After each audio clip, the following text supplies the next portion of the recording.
Hi there, this is Jennifer Shepard, the Lipstick Mystic again, continuing on with part 2 of my mad ramble of the day. It's March 26, 2013. I pressed a button when I was recording earlier, and I started recording over myself, which was very, very confusing and would have induced schizophrenia in me if I was someone who was prone to taking ayahuasca or any one of those psychedelic herbs that are highly dangerous and that blast open the third eye with a sledgehammer and usually induce schizophrenia or bipolar disorder in the people who take it. But thank goodness I have avoided such things. I write about the dangers of ayahuasca a lot at my lipstickmystic.com website. But anyway, I was talking about how when people open up psychically, they're often seeking a type of experience that proves to them that psychic abilities are real, or that God is real, or that angels are real. And without realizing it, they'll often dial in to a frequency that's actually in the lower astral planes.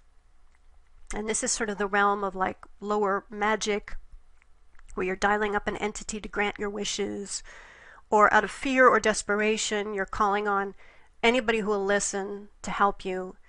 Fear is not the right place to do spiritual work from, because there are a lot of these archons or negative interdimensional entities that lurk in the lower astral that masquerade as angels and masquerade as gods, and they will come right in and tractor beam on.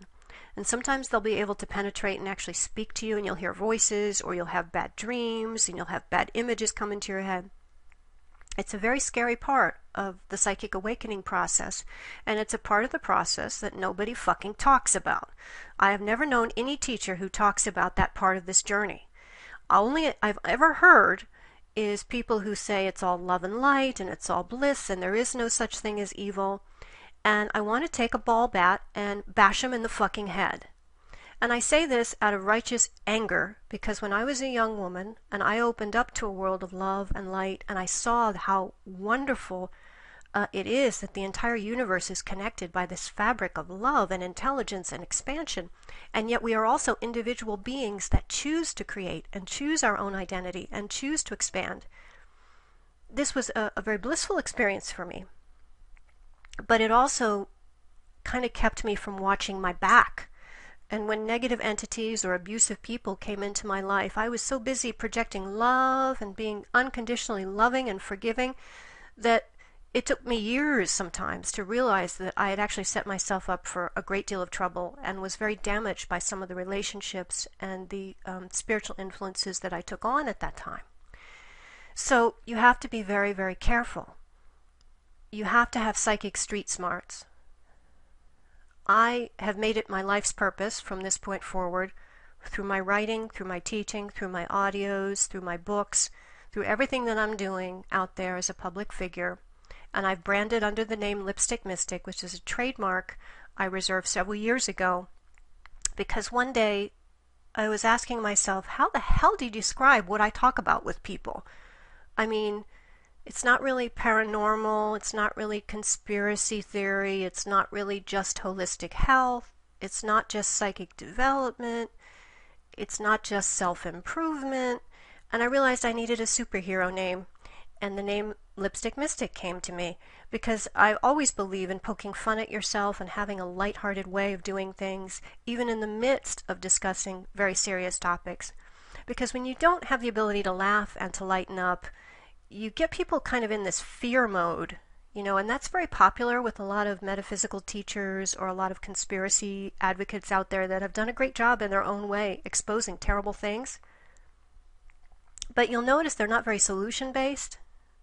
Usually the end product of what they're talking about kind of encourages you to go hide in a bunker and never come outside again, because it's gotten you so depressed about all the terrible things going on in the world, instead of affirming how incredibly powerful you are, and how much all these negative forces from the metaphysical beings that mostly lurk in the lower astral planes and try to influence humanity by masquerading as their gods and feeding off their energy and feeding off their emotional trust, to the hierarchical or pyramid type structures that are pandemic throughout all of society, whether it be the banking industry, the military, education, healthcare.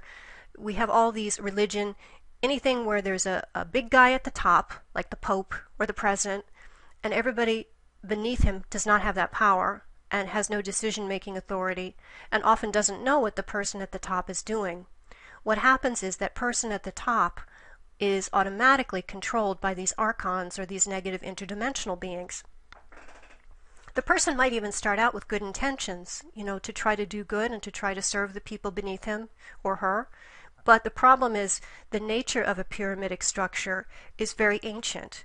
And this goes back into, all the stuff you've probably heard about, like the Illuminati and this and that, and all these different conspiracy theories that are out there about either controlling families that manipulate the whole world or controlling entities that control the whole world.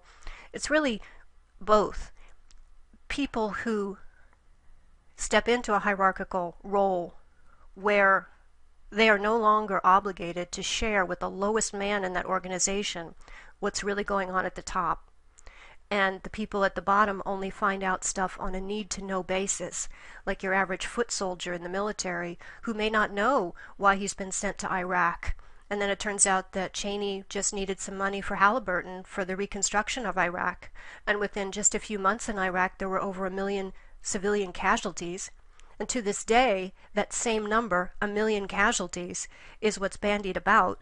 But that happened within a few minutes of the American basically taking over Iraq. But the average foot soldier didn't know that. But the foot soldier did join on to serve a hierarchical or pyramidic structure, and that's the problem. The minute you agree to participate in such a structure, you're allowing yourself to be controlled by the negative entities at the top. And they're almost always people who are controlled by negative entities themselves that operate through them. It's a form of psychic possession or entity attachment. But you also have people who might not be so human. And that's a huge subject for another day. But my work is all about saying, this world is a beautiful place. But you need to understand energy.